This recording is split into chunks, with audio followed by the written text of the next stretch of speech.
Aujourd'hui, 8 novembre 2016, les États-Unis décident de leur destin politique.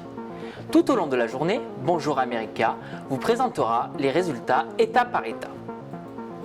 Le processus électoral américain est complexe et pour vous aider à comprendre les enjeux et le fonctionnement, Josefa Lopez va vous expliquer en 4 minutes les élections américaines.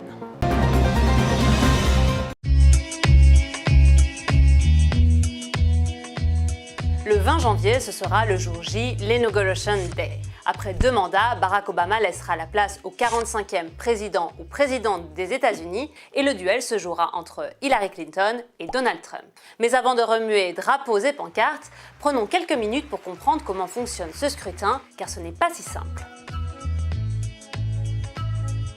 Les différents partis sont représentés par des candidats. Les partis principaux sont les partis démocrates et républicains. Et pour choisir leurs candidats respectifs, ils organisent des primaires. Pendant 4 mois et demi, chaque candidat tente de convaincre et de s'imposer pour devenir le leader de son parti. Chez les démocrates, ils étaient 3, chez les républicains, ils étaient 12. À l'issue de ces primaires, ce sont donc Hillary Clinton et Donald Trump qui ont gagné leur ticket pour la présidentielle. Et c'est en binôme qu'ils se présentent. Hillary Clinton et son vice-président Tim Kaine et Donald Trump et son vice-président Mike Pence. Pour se présenter à l'élection présidentielle, les candidats doivent répondre à certains critères. Le premier, celui de l'âge, ils doivent avoir au moins 35 ans.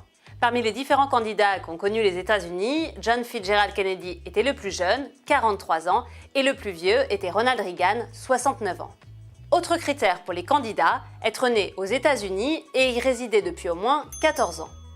Pour cette élection, le profil des candidats est inédit. Après un homme noir élu à la présidence, ce sera soit une femme, soit un riche homme d'affaires sans expérience politique. Le dur de la campagne à la présidence démarre officiellement après les conventions d'investiture qui avaient lieu en juillet et s'accélère après le Labor Day, le premier lundi de septembre. Et c'est à coup de clips vidéo, de publicités, de meetings et de millions de dollars que chaque candidat, démocrate et républicain, va tenter de convaincre le peuple américain. Une véritable guerre d'arguments et d'attaques personnelles est alors lancée.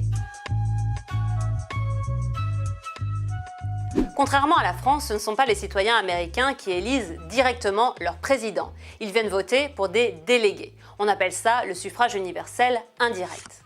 Le 8 novembre, chaque citoyen sera donc amené à voter dans son État pour élire ses représentants, appelés les grands électeurs. Ce vote est historiquement organisé un mardi car il permettait à l'époque aux citoyens ruraux de se déplacer en ville pour venir voter et ne pas louper le dimanche, jour du Seigneur.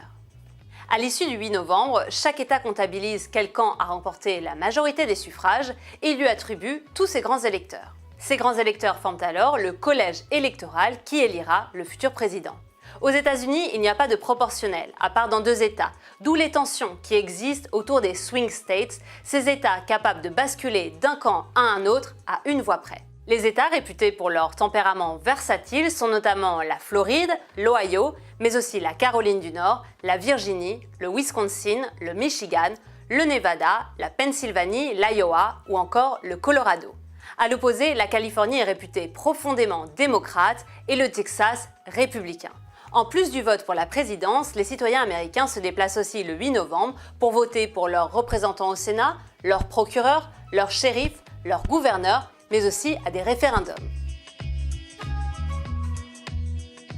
Une fois élus, les grands électeurs sont appelés à voter. Dans 99% des cas, ils votent en fonction des préférences des citoyens des États qu'ils représentent, mais ce n'est pas obligatoire. Pour remporter l'élection à la présidentielle, les candidats doivent remporter 270 voix de grands électeurs sur 538.